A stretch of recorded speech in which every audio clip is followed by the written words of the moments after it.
เป็นการขึ้นภูพนังเนาะขึ้นไปเบิ่งว่าสิมีสัตว์ให้ยิงบ่มื้อนี้เนาะ ทีมงานนำพาด้วย ทีมงาน บ้านโจร บ้านโจรนะเอาเดินทางไปพร้อมกับพวกเราเลยเนาะ ไปเด้อไปป่าได้เนี่ย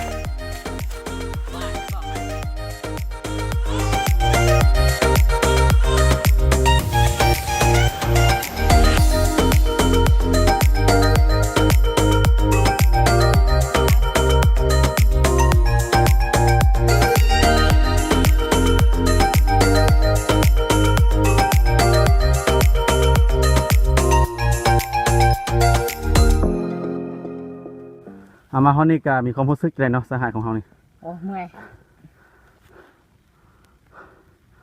คนยิงลงนี่ปาดทุกเมื่อยเลยถ้าสมมติมาฮอดที่ระกับลงนี่เนาะโอ้ไม่อยากจะพันละนา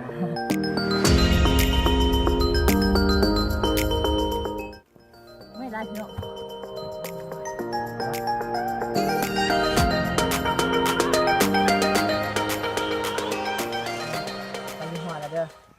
ผ่านี่กับปีนที่สุดท้ายแล้วนี่ผ่าสุดท้ายละฮอดจอดแล้วเมื่อยไรใกล้ละไปกันหูฝันแล้ว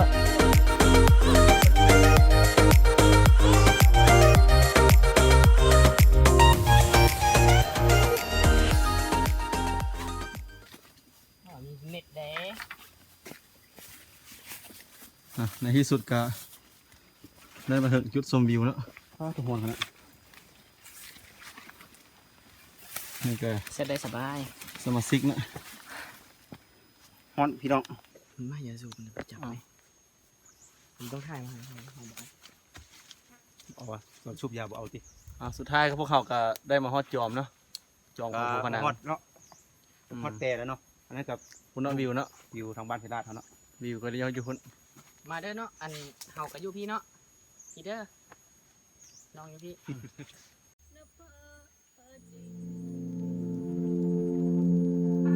I caught the eye of another man. I should have run when I had the chance. I never thought you'd be slipping up my mind. You never dreamed I'd be stepping out of a line. I wasn't looking for someone, but settled for no one. It's never been fun going on alone. We can stay a bit longer or get it on elsewhere. It's never been fun going on alone. Let's go home.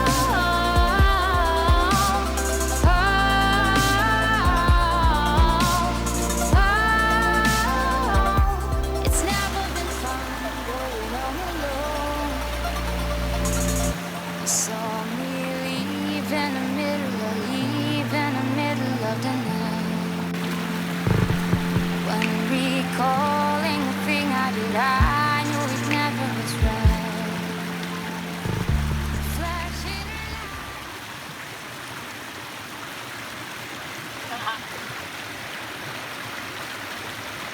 ระวังพาลูดลงลุ่มได้บ่ได้เด้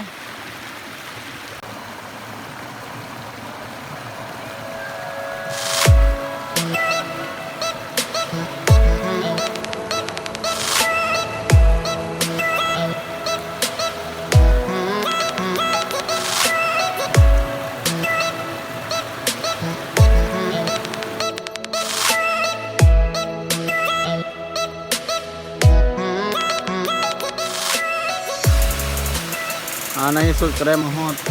จุดเป้าหมายของพวกเขาเนาะได้พักอยู่ที่นี่ของเราพักหลักกับพวกเขาจะได้มีการสัมภาษณ์น้อยนึงเนาะ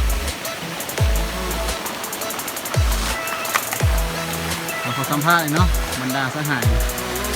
มีความรู้สึกอย่างไรที่ว่าได้ขึ้นมาฮอดจุดเป้าหมายของเขาเนาะ โอ้เมื่อยเนาะมีแหงตอนขึ้นมานั่งครับบ่เสียใจเนาะที่มาฮอด ดีใจเนาะเนาะ ดีใจ แล้วมักบกเอาพร้อมก็นี่เป็นหลักของคนไหนมานี่ เอาไปติดกลางทางมาเนาะย่างมากระดิ่งมาบดติดกลางทางมาการรู้สึกดีใจหลายนะที่ได้มาฮอดจุดที่ว่าเขา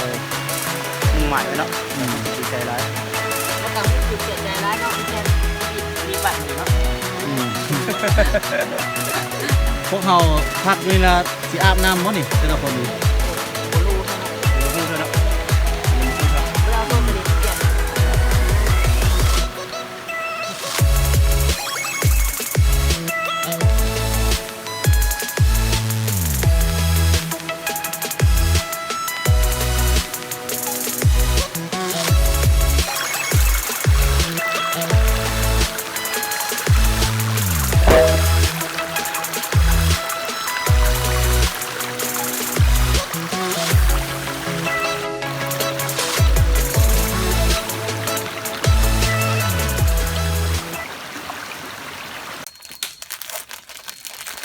ต้องทำไว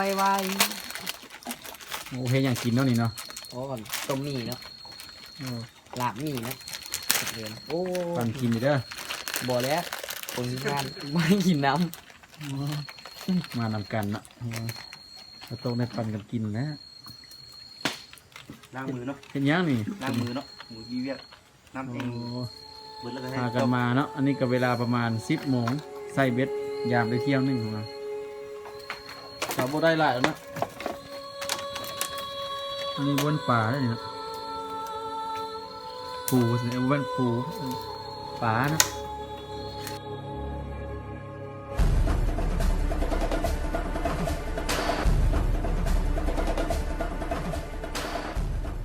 ใช่ลูกยางพดเนาะ อันนี้กับผลงานเนาะ ผลงานบักเวทเนาะหลังจากต้มมีแล้วละ เป็นนมใช่ตรงนี้ เบิ่งมันเพชรเลยได้ล่างยังไงนี่มันทอกคือหางหมูมันทอก กายห่าง เอามีอันหินเอา เสียหา ไม่ ย ใช่ลูก อย่างหลายล้านเนาะ เอาเป็นนวมเลยยาง ำเกลือตี มึงเกมโทรด้วยหินเด้อมึงเด้อ แต่เกลือเป็นนวมก็ได้นะ หมดมาโจเต็มหมดอันนี้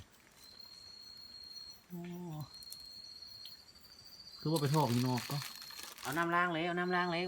วันละนะหลอดทอกกันครับ นะวันนี้ฮอตเมนูใหม่เนาะ บ่เป็นตะกิน หลังจากต้มมีแล้วนะ จ้าบ่เป็นตะกินจานกินไม่ได้ กินไม่ได้5เด้อคุณน่ะ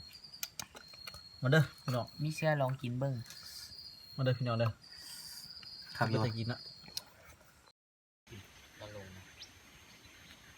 ผู้ให้ติดลองแบบมาที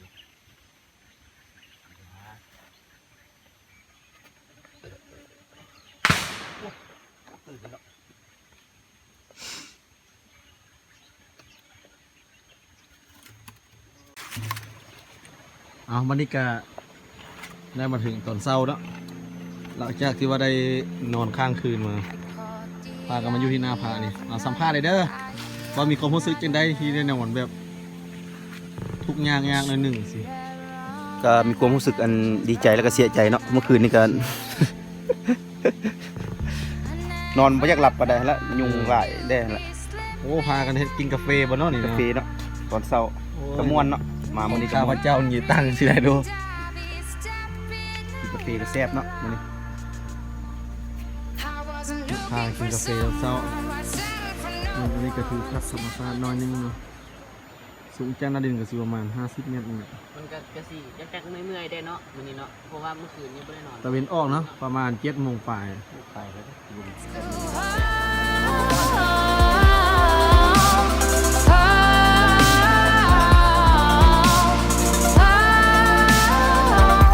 It's never been fun going on alone. You saw me leave in the middle of the night.